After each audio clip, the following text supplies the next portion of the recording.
The conversation ended 2 hours ago, and I am still in it. Still hearing myself say the thing I said. Still wondering what the pause before their reply meant. Still calculating, revising, reviewing, long after there is nothing left to review.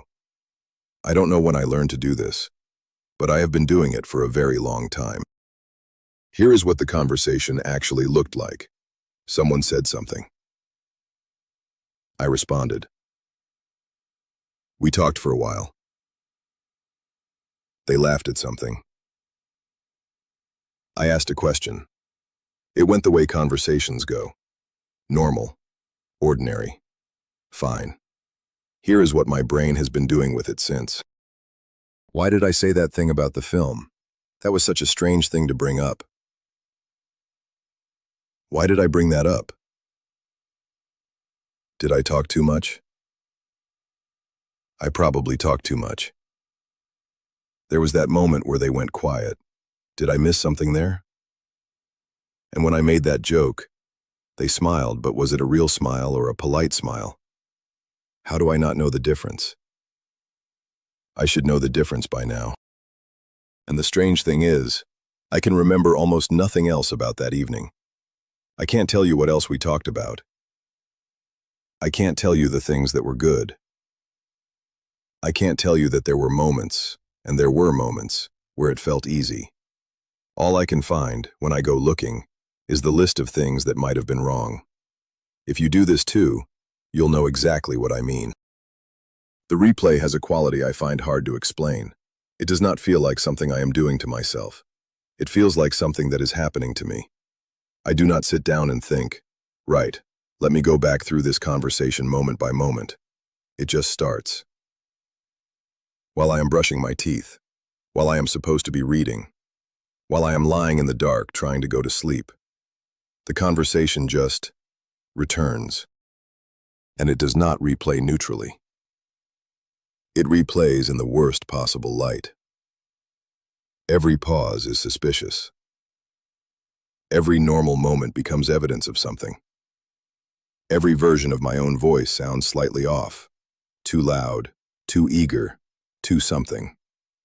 And there is always a voice that knows exactly what to say. I try to counter it. I think, no, it was a normal conversation. People don't replay their normal conversations this way. People who feel good about how something went don't do this. And I don't have an answer for that. There is a name for what I have been doing. It is called rumination. Not the helpful kind of reflection, where you think about something, understand it better, and move forward. The other kind. The circular kind. The kind that uses up an entire evening and leaves you more unsettled than when you started. Psychologists define it as repetitive, passive focus on distress and its possible causes and consequences. The important word is passive.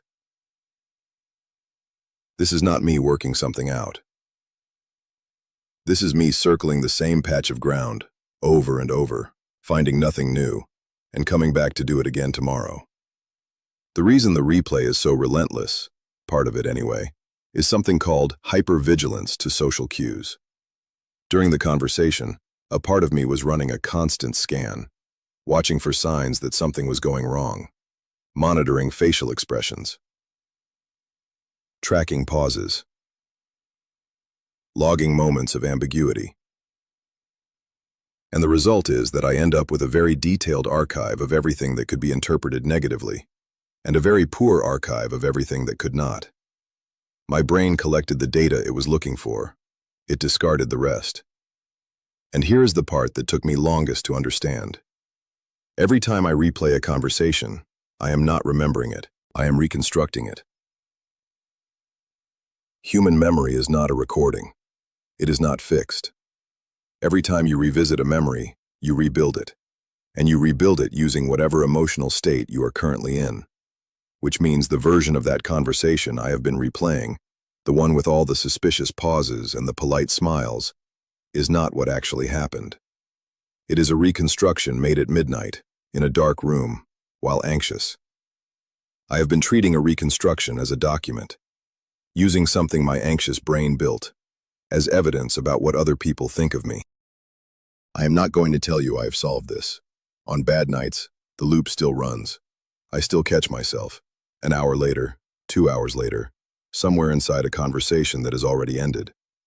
But there is something that begins to shift when you understand what is actually happening. When I am replaying that conversation, I am not processing it. I am not learning from it.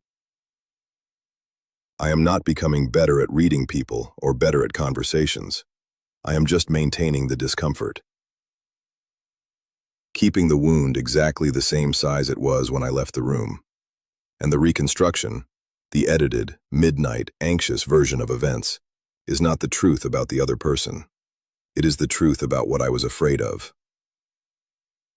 Most people are not running the same archive I am running.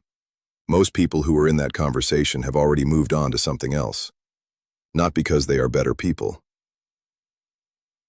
Just because their brain is not doing this particular thing to them.